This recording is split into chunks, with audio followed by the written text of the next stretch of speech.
Sempre houve uma preocupação com as relações entre os elementos para proporcionar uma arquitetura melhor, mais rica, mais flexível e capaz de dar resposta para a complexidade da vida social urbana. Os reflexos da Revolução Industrial foram, com certeza, o grande impulso para a versatilidade da arquitetura e engenharia da segunda metade do século XIX. O surgimento de novos materiais e métodos de construção permitiram novas soluções, criaram novos padrões e sugeriram novas formas. O grande desenvolvimento das indústrias demandou espaços mais amplos e à prova de fogo. A madeira foi paulatinamente substituída pelo ferro. Os seus grandes produtores, como Inglaterra, França, Bélgica e Alemanha, consequentemente se destacaram ao desenvolver a arquitetura metálica. As colunas de ferro fundidas e trilhos de ferro forjados, usados junto com o envidraçamento modular, tornaram-se técnicas padrão à rápida pré-fabricação de centros urbanos de distribuição, o que garantiu rapidez na montagem. Os novos modos de utilização do ferro, vidro e cimento ocasionou o aumento da produção e exploração, a facilidade de transporte, a qualidade estrutural, a economia de tempo e custo e até mesmo a formação de escolas especializadas.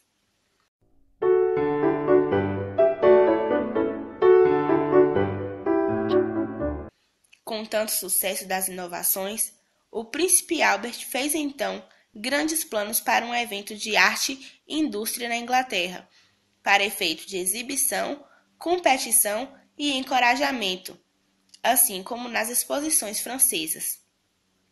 A Sociedade das Artes apoiou de imediato a ideia e foi montada uma comissão real para tratar do assunto. Precisava-se de uma imponente estrutura de ferro e vidro para abrigar produtos do mundo inteiro.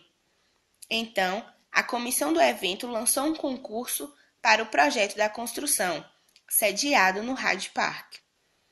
O primeiro prêmio é vencido por L'Oréal, mas nenhum dos projetos eram viáveis.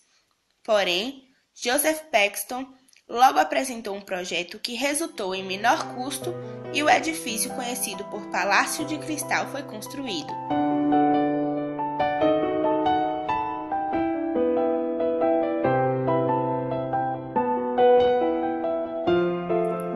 Consistia em uma enorme galeria envidraçada ortogonal em 3 níveis, que valorizava a geometria do edifício, mostrava uma volumetria transparente e uma luminosidade semelhante à do ambiente externo.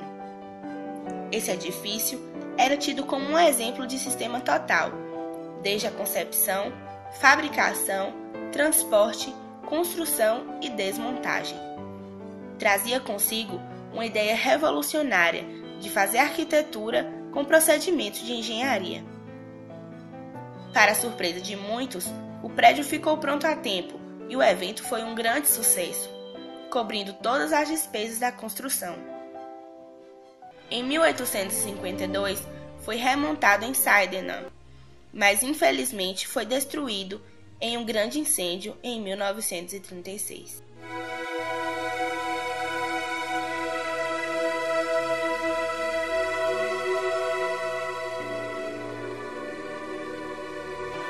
A sua simbologia e importância foi tamanha que para a Exposição de Nova York foi construído um edifício semelhante, porém, no centro da nave foi inserida uma cúpula monumental.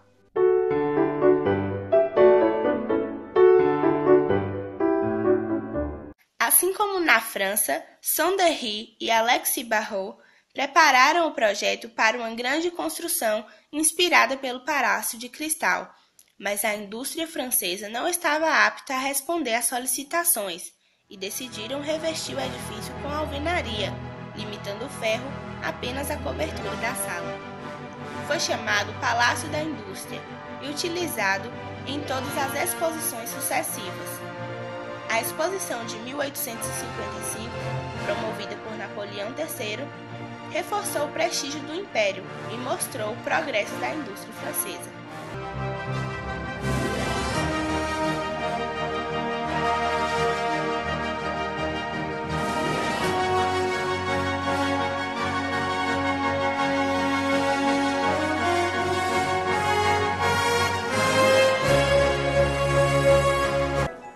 Nessa exposição, foi exposto um estranho tubo de concreto sustentado por uma armação interna de ferro, máquinas de construir, guindastes de escavadores, lâminas onduladas para cobertura, telhas feitas em estampo, cobertura de zinco, instalar de aquecimento e outras novidades.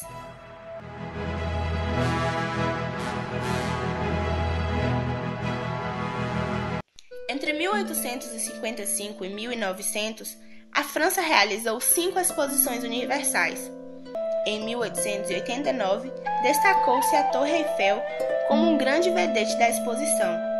Com 300 metros de altura, o perfil da torre é calculado de maneira que resista à ação do vento. Possui a base em forma de embarcação e a seção vertical parabólica de pilastro tubular de ferro. Quando terminada, em 15 de abril de 1889, muitas reações contra modificaram-se para favoráveis. A obra em si é incerta e falha, não somente pela superestrutura, mas também pela descontinuidade do desenho geral.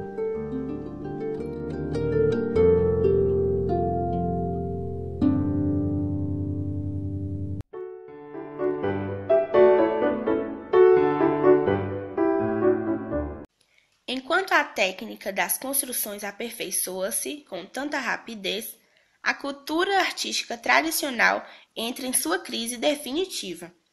Nos pavilhões franceses, a cultura eclética esforça-se de várias maneiras em conferir dignidade e respeitabilidade às estruturas dos engenheiros, sem uma forte convicção e com um crescente senso de estranheza, e retorna às antigas polêmicas sobre o uso dos materiais novos e sobre as relações entre arte e ciência. Logo, o ecletismo é interpretado não mais como uma posição de incerteza, mas como um propósito deliberado de não se fechar em qualquer formulação unilateral, objetiva e imparcialmente. O ecletismo tradicional sobrevive por muitas décadas, mas destituído de toda sustentação interior e é impedido para posições sempre mais retrógradas.